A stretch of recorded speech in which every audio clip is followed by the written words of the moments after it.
What is up, my friends? You are very welcome along to this Anfield Agenda news roundup. I am recording this late on Sunday night, but there are plenty of stories that we didn't cover in last night's late night agenda that we wanted to bring to your attention. Most of them going to be letting you know just quite how good Mohamed Salah is. There's a little bit also on Luis Diaz's future and a couple of other interesting bits and pieces that we hope will keep you up to date with all things Liverpool Football Club. You know the drill, that we want to know your thoughts, so once you've watched the video, feel free to let me know in the comment section. Drop a like if you enjoy it, and of course, don't forget to hit that subscribe button. Now, one other thing I want to make you aware of is a little bit of a new merch drop. We've just released the No Nulon, No Party range on the Anfield Agenda shop, so check out AnfieldAgendaShop.com or have a look in the link in the description of this video, and you'll see the No Nulon, No Party stuff, the Where's the Money John stuff, and a few other Anfield Agenda bits and pieces. I have a lot to get through though, so I'm not going to hang around. I'm going to get straight into it. Last night we spoke a lot about, well, I say last night, I'm saying this as if it is actually Monday morning. Tonight on the Late Night Agenda, we spoke a lot about Sam Wallace's piece and asked, do we think that this is Sam having information that Virgil and Mo are likely to sign 2-year contract extensions and Trent's going to leave? Or is he talking about what most people are thinking about? But it got me thinking, how would you react if that was the case? If Virgil and Mo signed 2-year extensions and Trent left? Would you consider that an acceptable outcome, or would you be frustrated by it? Do let me know in the comment section. I want to move on though to speak about some of the records that Mohamed Salah had put up just against Manchester City. So Mo Salah is the first player in Premier League history to register 40 plus goal involvements in 2 different seasons. Mo Salah is the first player in Europe's top 5 leagues to be directly involved in 50 goals across all competitions in 2024-25. Mohamed Salah has now scored and assisted in 11 Premier League games this season, the most by a player in a single Premier League season in one of Europe's Big 5 leagues since Leo Messi for Barcelona in 2014-2015. Mohamed Salah has provided more assists in 24-25 than any other Liverpool player has in a single Premier League campaign. Mohamed Salah is the first player in Premier League history to score and assist in both games against the reigning champions in a single season. And Mohamed Salah is the first player to score 25 plus goals and register 15 plus assists in a Premier League season. The man just continues to deliver. But wait, we're not finished. William Hill posted some interesting stats around Mohamed Salah. So far this season, for goals scored, he's first with 25. Expected goals, he's first with 20, so he's overachieving his own XG. Assists, he's first again with 16 assists.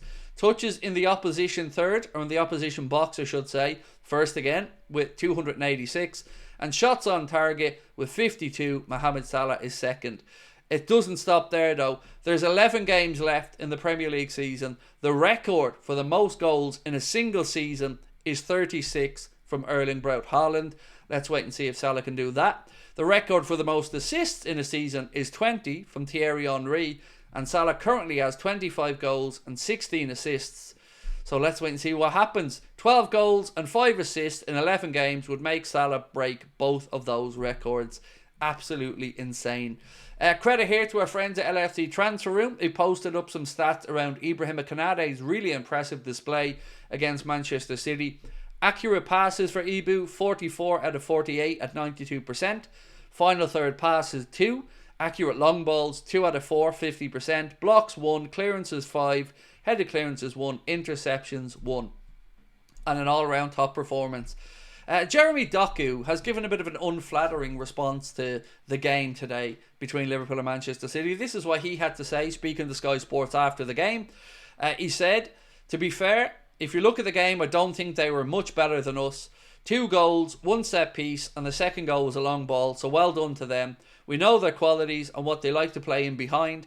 They did very well after. It's hard to come back against a team that defends well like that. We played well, but the situations that we had, we could have dealt better with them. Today we played better against them than we did away. Of course, there's a gap in points, but today you can't say that they ran over us. Oh yes, we can. And oh yes, we did. You had lots of possession, Jeremy, but you did absolutely nothing with it. And you were the main culprit there. You might have gotten past Trent a lot, but the end product wasn't there. So you might think to make yourself feel better that there wasn't a gulf in class. I respectfully disagree. I felt like we had more gears to go through there, and we just showed that we can dig in and defend as well. So I'll take the win, and Jeremy Doku can, well, he can think whatever he likes, quite frankly. So let's start to talk now about a player that has been linked to Liverpool in the past, but is now being linked to one of our Premier League rivals. This piece here from, again, ENQUIRIES, who have, well, a residency, shall we say, at a certain place, a certain island. You know where I'm going with this. So this piece said, Chelsea are reportedly eyeing Loic Bade and are preparing to make a move for the Sevilla defender in the upcoming summer transfer window. Now, we know that Liverpool have eyes on a centre-back as well. Fabrizio Romano saying that it's a priority position for Liverpool. Dean Huijsen is a name that's been mentioned, of course, 19 years of age, playing at Bournemouth, previously Juventus before that. I think he needs to fill out a little bit for me. So I'd love to see him be brought in, but to learn from Virgil for a year or two maybe before the great man hangs up his boots. And on that, I do hope that we get those contract extensions for Virgil and Mo, because today the game against Man City once again showed these guys are still performing at the very highest level and doing it week in and week out. Now, while we're speaking about ENQUIRIES and potential transfers, this one is a bit mad, and I don't believe it, but I wanted to get your thoughts on it. This piece here from ENQUIRIES have reported that Chelsea are very interested in signing Luis Diaz from Liverpool in the upcoming summer transfer window. Enzo Maresca is a very big fan of the Liverpool attacker, and they are ready to compete with Barcelona for his services, and they're also said to be interested in Caoimhín Kelleher, by the way. So the Caoimhín Kelleher thing, look, they should be banging our door down to sign Kelleher, because he's way better than Sanchez or the other keeper that Chelsea have. The Luis Diaz thing is a bit of a mad one.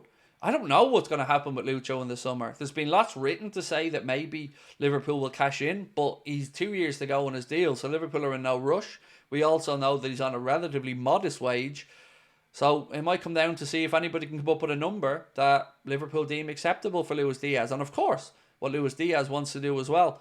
But we are looking at a summer of an overhaul, and we don't want it to become too much. So let's assume for a second that best case scenario, all the contracts are sorted for the lads. Then you still have to get a centre-back, a left-back, and move one on, bring in a centre-forward, and move one on, and then we need to look at midfield as well. So I don't think we need to be talking about 6, 7, 8 pieces of business in the summer.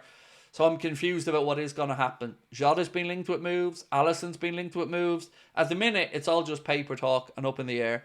But what we do know is Liverpool are currently top of the Premier League by a massive 11 points, with a huge game coming up on Wednesday against Newcastle. Arsenal have a game in hand and a difficult task as they go to the City Ground to take on Forest.